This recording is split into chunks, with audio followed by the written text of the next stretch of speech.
सम्मानित मंच, मंच के ऊपर विराजमान सभी महानुभाव, अलग अलग गांवों से पधारे हुए सभी नागरिक बंधुओं, आज सभी वक्ता हैं, पहले ही बता दिया है कि समय बहुत कम है। मैं ज्यादा बात ना करते हुए कम ही शब्दों में अपनी बात आपके सामने रखने जा रहा हूं। सबसे पहले हमने स्वर्गीय जगदीश भाई के सहयोग से 2018 में हमने हमारे समाज को जगाने का पहला प्रयास किया था।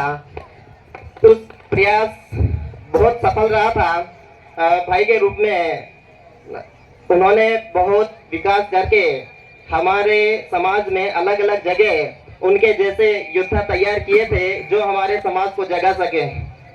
वो हमारे बीच में नहीं रहे, फिर भी उन्होंने अपना प्रयास करके अलग अलग जगह उनके रूप में जो योद्धा तैयार किए हैं वो हमारे समाज को लगातार जगा रहे हैं। ऐसी अपेक्षा कर रहा हूँ, मैं आशा कर रहा हूँ और दिख भी रहा है। लेकिन सभी वक्ता अच्छी बातें आपको बताएंगे, लेकिन मैं आपके सामने जो हमारे समाज की समस्या है उसको आपके सामने रखना चाह रहा हूँ और ध्यान से उनको सुनना भी है और उस समस्या का समाधान हम कैसे कर सकते हैं उस पर थोड़ा सा विचार करेंगे।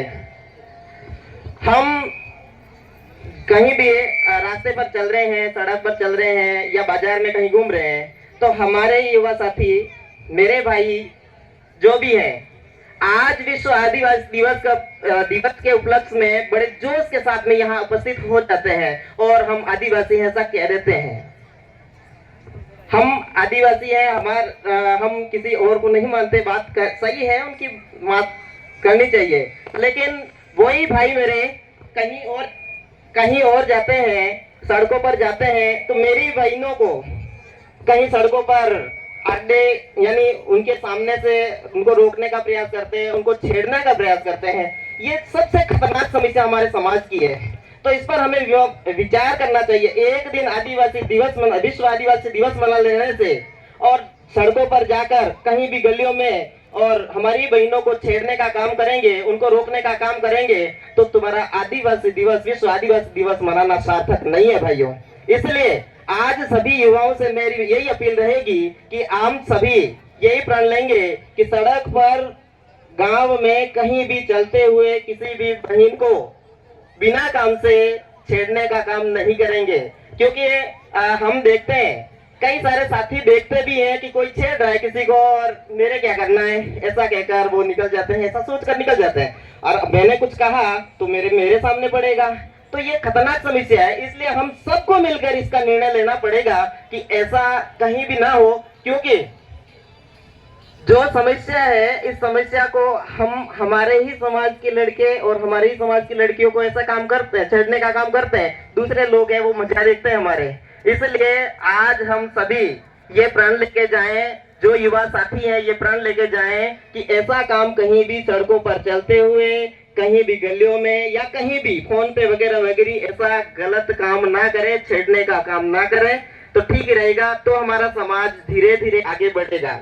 दूसरी बात महत्वपूर्ण ये है कि हमारा समाज धीरे धीरे ही सही शिक्षा की ओर आगे बढ़ रहा है, लेकिन कई युवा साथी हैं वो थोड़ा सा पढ़ाई लिखाई कर लेने के बाद, 12वीं पढ़ लेने के बाद अपनी शिक्षा को निरंतरता ना दे पाते हैं और वो कोशिश करते हैं कि हम नेता बन जाए, राजनेता बन जाए। संभव नहीं है हर व्यक्ति, हर युवा साथी मेरा राजनेता बन जाए और समाज को आगे रास्ता दिखाने का प्रयास कर पाए। लेकिन बिल्कुल सही बात है कि हमें हमारे समाज को जगाने के लिए आगे आना चाहिए, लेकिन हमें यही प्रयास नहीं करना है कि मैं राजनेता बनकर ही समाज की सेवा कर सकता हूँ। मेरी अपील यही है कि हम एक प्रयास ये कर सकते हैं कि हमारी शिक्षा है, इस शिक्षा व्यवस्था को सुचारू रूप से आगे बढ़ाकर, सही धार देकर, जिस प्रकार से आज हम सड़कों के ऊपर है, कहीं मेलों में है, धारदार हथियार लेकर लहराते हुए जिस जोश के साथ में आते हैं, उसी जोश के साथ में आप अच्छी तैयारी करके बड़ी बड़ी गाड़ियां लहराते हुए आए तो मुझे बहुत मजा आएगा साथियों।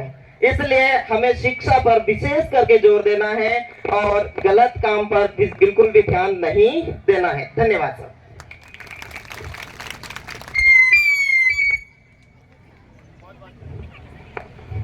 बहुत बहुत धन्यवाद लक्ष्मण जी सर। निशा बगोरा सांस्कृतिक कार्यक्रम लेकर के प्रस्तुत हो।